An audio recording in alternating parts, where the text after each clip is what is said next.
दुनिया के नक्शे पर एक बार फिर आग के निशान गहरे हो रहे हैं। गाजा जल रहा है, मिडिल ईस्ट बेचैन है और इसी बीच वॉशिंगटन से एक ऐसा पत्र भेजा जाता है जो पूरी दुनिया का ध्यान खींच लेता है।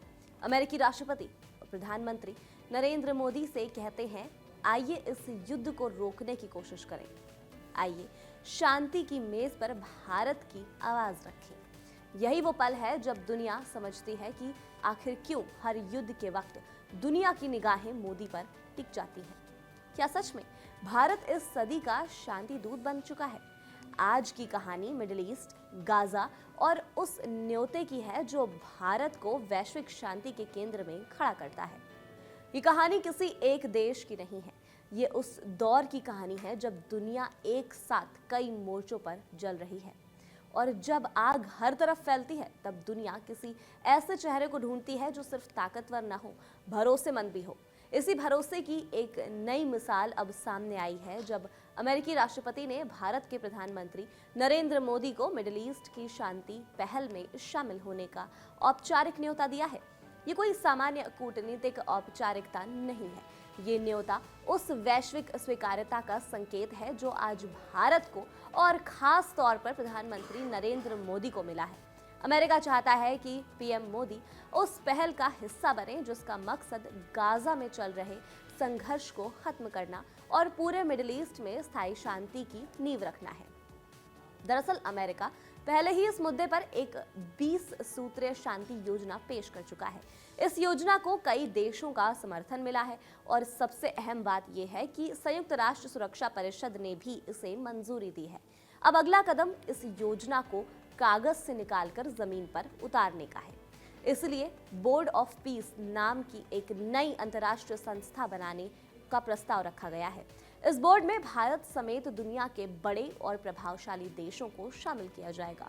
और यहीं से कहानी दिलचस्प हो जाती है। सवाल उठता है, आखिर अमेरिका को इस बोर्ड में भारत की जरूरत क्यों महसूस हो रही है? क्यों प्रधानमंत्री नरेंद्र मोदी को इस पहल का चेहरा बनाने की कोशिश की जा रही है?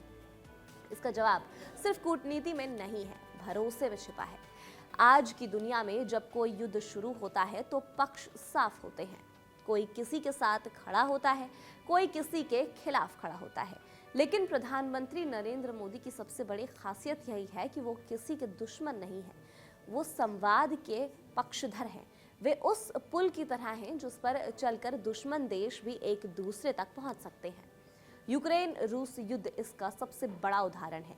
जब दुनिया दो हिस्सों में बट गई थी तब भी भारत ने अपना संतुलन नहीं खोया। एक तरफ रूस के राष्ट्रपति व्लादिमीर पुतिन ने प्रधानमंत्री मोदी की गहरी और पुरानी दोस्ती है, दूसरी ओर यूक्रेन के राष्ट्रपति व्लादिमीर ज़ेलेंस्की भी पीएम मोदी को एक ऐसा नेता के रूप में देखते हैं जो उनकी बात दुनिया तक पहुंचा सकता है। युद्ध के सबसे कठिन दौर में भी प्रधानमंत्री मोदी ने पुतिन से साफ शब्दों में कहा था, ये युद्ध का समय नहीं है। ये एक वाक्य नहीं था, ये एक सोच थी।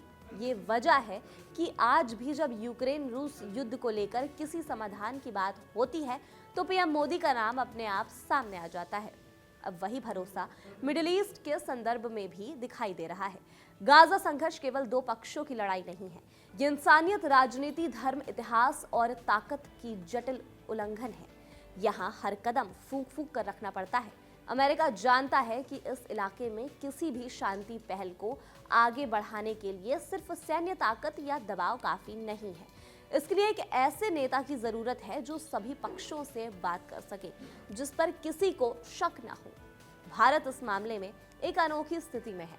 भारत के इजरायल से भी अच्छे रिश्ते हैं और फिलिस्तीन के साथ भी भारत का पुराना समर्थन रहा है। अरब देशों के साथ भारत के संबंध लगातार मजबूत हुए हैं। सऊदी अरब हो, यूएई हो, कतर हो या ईरान, सभी देशों के साथ भारत ने विश्वास का रिश्ता बनाया है और इस रिश्ते का केंद्र है प्रधानमंत्री नरेंद्र मोदी। प्रधानमंत्री मोदी सिर्फ कूटनीतिक बैठकों तक सीमित नहीं रहते हैं, वो नेताओं से व्यक्तिगत स्तर पर जुड़ते हैं। यही वजह है कि पुतिन उन्हें दोस्त कहते हैं, ट्रंप उन्हें फ्रेंड कहते हैं, ज़ेलेंस्की उनसे उम्मीद लगाते हैं। ये कोई इमेज मैनेजमेंट नहीं है, ये सालों की निरंतर कूटनीति का नतीजा है। अमेरिकी राष्ट्रपति का ये न्योता इस बात का संकेत है कि दुनिया अब भारत को केवल एक उभरती हुई आर्थिक शक्ति के रूप में नहीं देख रही है, बल्कि एक नैतिक और संतुलित वैश्विक नेता के रूप में भी देख रही है। बोर्ड ऑफ पीस का विचार अपने आप में नया और महत्वाकांक्षी है। ये संस्था केवल बातचीत का मंच नहीं होगी, बल्कि उन फैसलों को लागू करने की जिम्मेदारी भी लेगी जिन पर पहले सहमति बन चुकी है। अमेरिका चाहता है कि इस बोर्ड में ऐसे देश हों जिनकी बात को गंभीरता से लिया जाए। भारत उनमें सबसे अहम नाम है। ये भी याद रखना जरूरी है कि पिछले कुछ सालों में प्रधानमंत्री नरेंद्र मोदी ने भारत की विदेश नीति को पूरी तरह से नए स्तर पर पहुंचा दिया है। पहले भारत अक्सर वैश्विक संकटों पर प्रतिक्रिया देता था, अब भारत पहल करता है। चाहे वो कोविड के दौरान वैक्सीन मैत्री हो या G20 की अध्यक्षता के दौरान विकासशील देशों की आवाज को आगे बढ़ाना हो। G20 के दौरान भारत ने वासुदेव कुटुंबकम यानी पूरी दुनिया एक परिवार है, इस विचार को सिर्फ नारा नहीं बल्कि एजेंडा बनाया। उसी सोच की झलक अब मिडिल ईस्ट शांति पहल में भी दिखाई दे रही है। ये पहली बार नहीं है जब प्रधानमंत्री मोदी को किसी बड़े वैश्विक संकट के समाधान के लिए आगे लाया गया है। इससे पहले भी उन्हें यूक्रेन रूस युद्ध को लेकर मध्यस्थता की भूमिका निभाने का अनुरोध किया गया था। अफगानिस्तान, इंडो पैसिफिक, क्वाड, हर जगह भारत की भूमिका अब सिर्फ दर्शक की तरह नहीं रही है। आज जब दुनिया अस्थिर है, जब ताकत की राजनीति अपने चरम पर है, तब एक ऐसे नेता की जरूरत है जो संतुलन की भाषा समझते हो। प्रधानमंत्री मोदी की सबसे बड़ी ताकत यही है कि वो किसी को नीचा दिखाकर नहीं बल्कि सभी को साथ लेकर चलने की कोशिश करते हैं। मिडिल ईस्ट के संदर्भ में ये और भी जरूरी हो जाता है। यहाँ भरोसे की कमी ही सबसे बड़ा संकट हो सकती है। दशकों से चले आ रहे संघर्ष में लोगों को थका दिया है।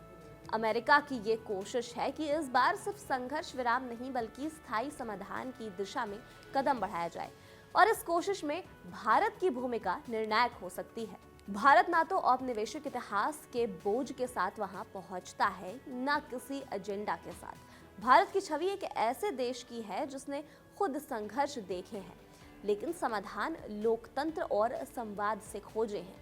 यही वजह है कि जब दुनिया में हालात अनियंत्रित होते हैं, जब युद्ध की भाषा तेज हो जाती है, तब कई देश प्रधानमंत्री मोदी की तरफ उम्मीद भरी नजरों से देखते हैं।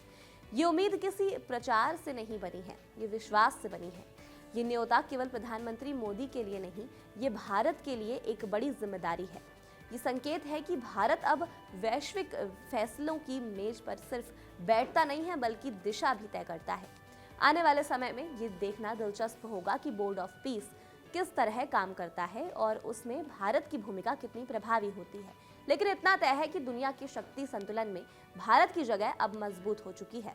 प्रधानमंत्री मोदी को इस सदी का शांति दूत कहा जाना कोई अतिशयोक्ति नहीं लगती। जब हम उनके पिछले एक दशक के कूटनीतिक ट्रैक रिकॉर्ड को देखते हैं, ये एक ऐसी भूमिका है जो ना तो खुद घोषित की गई है और ना ही जबरन ली गई है। ये भूमिका दुनिया ने उन्हें दी है, और शायद यही उस पूरी कहानी का सबसे बड़ा संदेश है। जब दुनिया शांति चाहती है तो वो भारत की तरफ देखती है। खैर, इस खबर पर आप क्या सोचते हैं? अपनी राय आप हमें कमेंट सेक्शन में जरूर बताइएगा और देखते रहिए कड़क।